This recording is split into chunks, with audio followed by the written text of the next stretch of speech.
ఈరోజు fruits of angels అని పిలువబడే పపాయాతో హల్వా చేసి చూపిస్తాను. దీనికి కావాల్సినవి పపాయ ముక్కలు, కాస్తంత ఇలాచీ పౌడర్, నెయ్యి, డ్రై ఫ్రూట్స్, షుగర్. ఇప్పుడు ఈ పపాయ ముక్కల్ని మెత్తగా గ్రైండ్ చేసుకోవాలి. ఇప్పుడు మనం స్టవ్ ఆన్ చేసుకొని ప్యాన్ పెట్టుకొని 2 స్పూన్స్ నెయ్యి వేసుకోవాలి.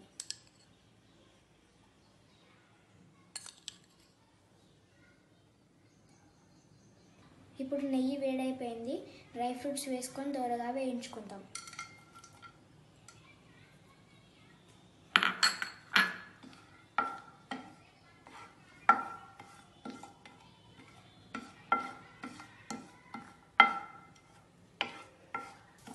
ఇప్పుడు ఇవి బ్రౌన్ కలర్కి వచ్చేసాయి.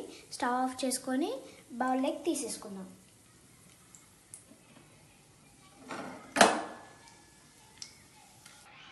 ఇప్పుడు ఇదే నెయ్యిలో పపాయ ప్యూరీ వేసి కలుపుకోవాలి.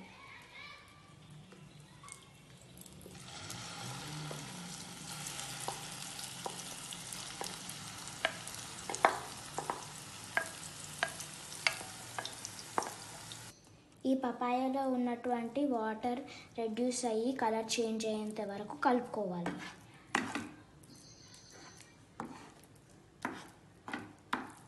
ఈ పపాయలో విటమిన్ ఏ, సి, ఈ మరియు కేలు ఉంటాయి.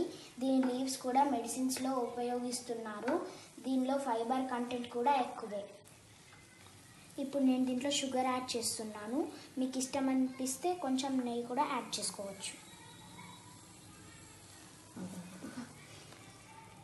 చూసారా ఇప్పుడు షుగర్ వేయగానే పపాయ కలర్ ఎలా చేంజ్ అయిపోయిందో. పపాయాన్ని చాలా బ్యూటీ ప్రోడక్ట్స్లో యూజ్ చేస్తారు. ట్యాన్ రిమూవ్ చేయడానికి కూడా ఇది చాలా యూస్ఫుల్. ఇప్పుడు ఈ దగ్గర పడ్డట్టే దీంట్లో కాస్తంత ఇలాచీ పౌడర్ మరియు కొన్ని డ్రై ఫ్రూట్స్ వేసుకుంటున్నాను.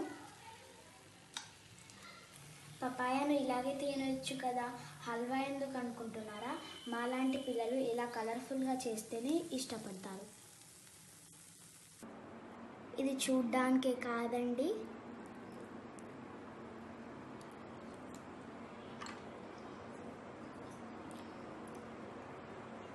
Taste also really super. మీరు తప్పక ట్రై చేయండి, పిల్లలు కూడా చాలా ఇష్టపడతారు.